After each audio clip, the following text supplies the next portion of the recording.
Eu vi os Spurs derrubarem o melhor time de basquete, garantindo a 9ª vitória seguida. E para mim, a forma como eles estão vencendo é o que deve assustar a todos. Eles defendem como veteranos.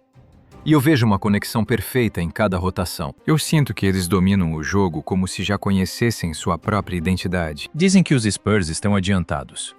Mas para mim, San Antonio sabe que está na hora. E quando você e eu analisarmos o que o Wembanyama fez com Detroit e o que isso libera, fica claro porque isso não é só uma sequência. Eu vejo como um aviso geral. Se eu olhar apenas as estatísticas do Victor nesse jogo, posso até pensar que foi ruim. Apenas 6 acertos em 16 arremessos, somando 21 pontos. Mas isso ignora totalmente o absurdo que ele fez na defesa. E para mim, ele foi o jogador mais crucial nessa vitória. Eu vi ele lacrar totalmente o garrafão contra o Detroit, o segundo time que mais pontua ali na liga. Ele terminou com 6 tocos. E eu notei que os Spurs anuaram a zona exata da quadra onde os Pistons costumam dominar o ataque. Aqui vejo Cunningham buscando a troca contra Vassell com um plano claro de invadir o garrafão e pontuar. Mas olhe comigo como o Wemby encontra a bola lá no topo de um jeito inacreditável. Agora nesse lance, Jenkins sai do corta-luz e toma a pior decisão possível, tentando enterrar bem na cara do Wemby. Aqui Castle acaba trombando no bloqueio do Duren, mas Cade hesita em avançar ao ver o Wemby no garrafão, então espera, dando tempo para Castle se recuperar. E sem nenhuma vantagem, Cunningham tenta um gancho forçado que eu sabia que não daria em nada. No jogo de dupla, de novo, Cade tenta fingir a ponte aérea para o Duren, mas o Wemby leu tudo. Ele passa para Reed no garrafão, que bate a bola forte contra o peito do gigante, achando que ganharia espaço para o arremesso. Mas eu garanto que ele errou feio. Esses lances normalmente terminariam em cestas fáceis de alta porcentagem para o Detroit. E esse é exatamente o estilo de jogo ofensivo que eles dependem para pontuar. Ainda mais porque não são conhecidos como bons chutadores de 3 pontos. Mas com o Victor Wembanyama patrulhando a área, eu vi os Pistons sofrerem demais para criar qualquer jogada de qualidade. Eles eram forçados a tentar o arremesso mais difícil do basquete. Aquele arremesso de meia distância contestado. E muitas vezes, eles chutavam completamente desequilibrados. Eu sei que isso acontece quando você enfrenta os Spurs e o Wemby fecha completamente o meio da quadra. Nessa partida, sempre que o Victor estava em quadra, os Spurs registravam 91 de eficiência defensiva. Um número que considero inacreditável na NBA moderna. E eu garanto que isso não foi um acaso. Se analisarmos os 3 jogos após a pausa do Jogo das Estrelas, vejo exatamente a mesma história se repetir sempre. Eles limitaram o Detroit a 100 pontos e o Victor manteve a eficiência defensiva em 91. No duelo anterior contra o Sacramento, os Kings até anotaram 122 pontos. Mas eu vi eles perderem por 17. E com o Victor em quadra, atuando por apenas 29 minutos naquela partida, os Spurs ainda mantinham 99 de eficiência defensiva. No primeiro confronto após a pausa contra o Phoenix, eu vi eles cederem apenas 94 pontos, enquanto faziam 121. Os números de defesa com o Wemby foram absurdos novamente, dessa vez caindo para 78 de eficiência. Eu anotei 5 tocos do Victor naquele dia, e exatamente como contra o Detroit. O Phoenix não conseguia arrumar nada no garrafão quando ele estava em quadra. Nessa jogada, o Jalen Green tenta ir para cima dele, e não só o Wemby manda ele para casa, como depois o Williams pega a sobra e também é bloqueado. 2 defesas absurdas em um único lance. Sério, eu acho isso uma injustiça pura. O Green e o Williams tentam jogar em dupla de novo. O Williams recebe a bola no garrafão, mas ele não tem chance nenhuma de sequer pontuar ali. Depois disso, o Phoenix tenta fazer um stack pick and roll contra o Victor. E mesmo que o Green consiga passar pela marcação, o Victor engole o espaço e dá o toco ali mesmo. Agora com o Goodwin fazendo corta-luz para o Jalen. Ele acha que vai encontrar uma brecha de espaço no meio da quadra. Mas o Victor trata ele como um irmão caçula, fazendo esse toco parecer fácil demais.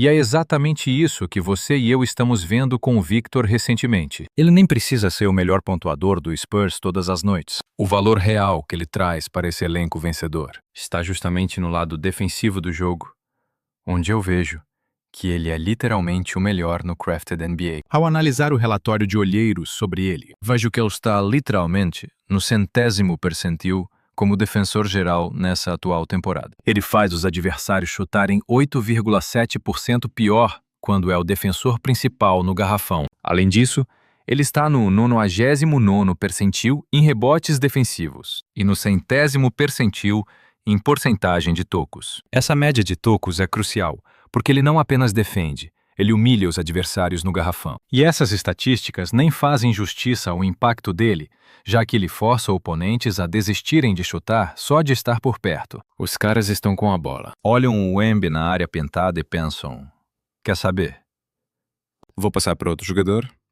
Para mim, o Victor Wembanyama é o melhor defensor da liga na atualidade. Mas eu e você estamos testemunhando uma das maiores forças defensivas individuais de toda a história da liga. E é isso que torna o San Antonio tão perigoso no momento. O Victor ainda não é aquele talento ofensivo lapidado que eu sei que ele vai se tornar em alguns anos. E nem precisa, porque defensivamente ele joga em nível de elite todas as noites.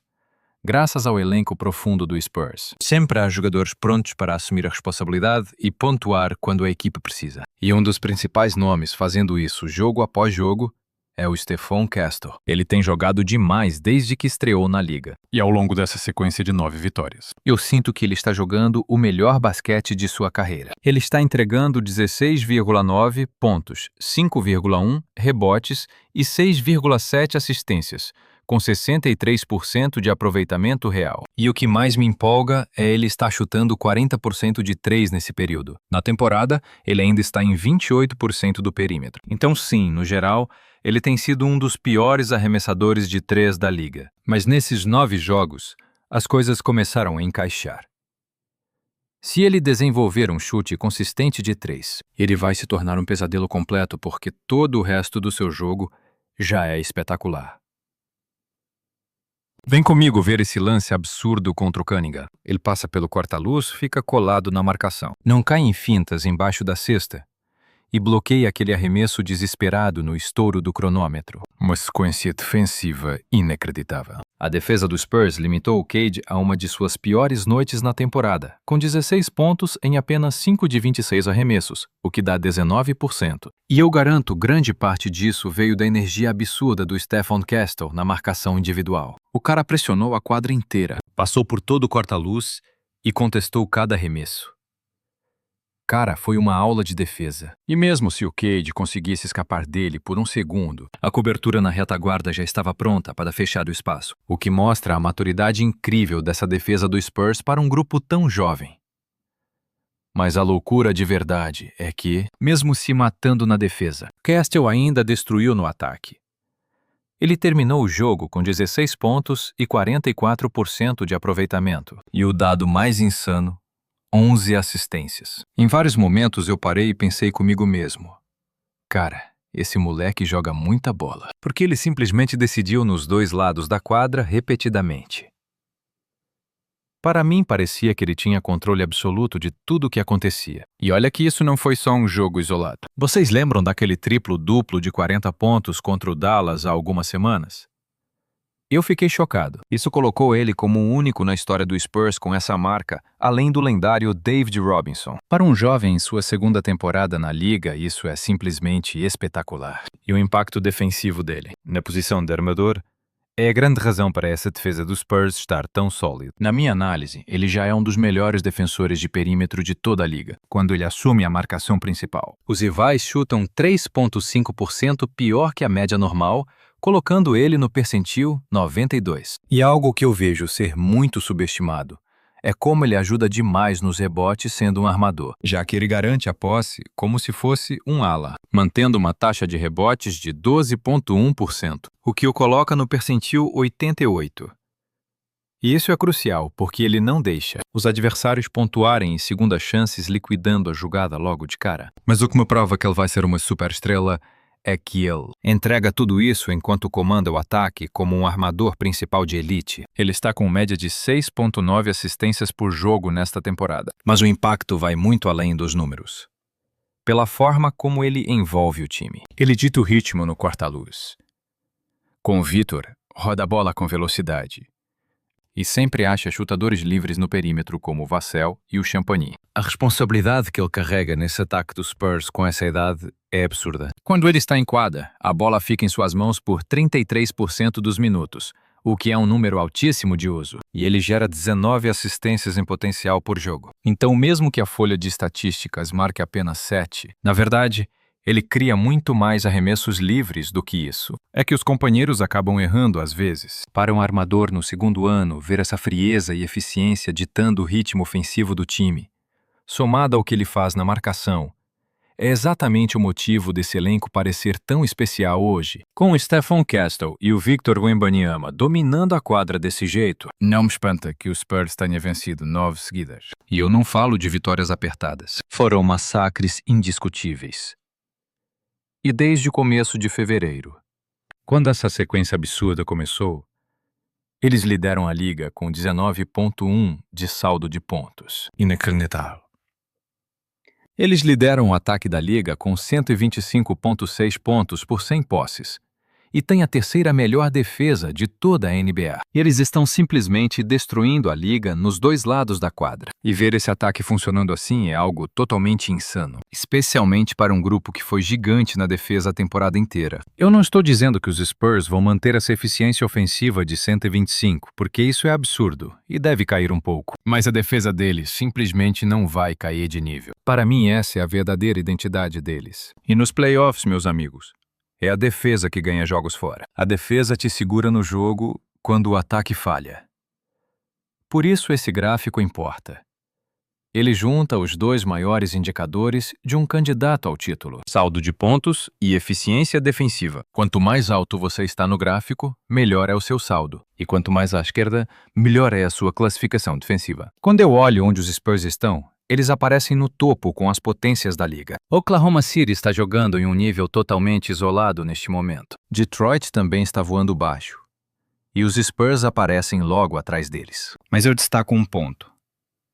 San Antonio já mostrou que consegue encarar esses dois times de frente. Eles bateram Oklahoma 4 vezes em 5 jogos na temporada. Um feito inacreditável. E eu acabei de ver eles atropelarem os Pistons também. Esse elenco dos Spurs tem bola para vencer qualquer gigante da liga. E meus dados provam isso.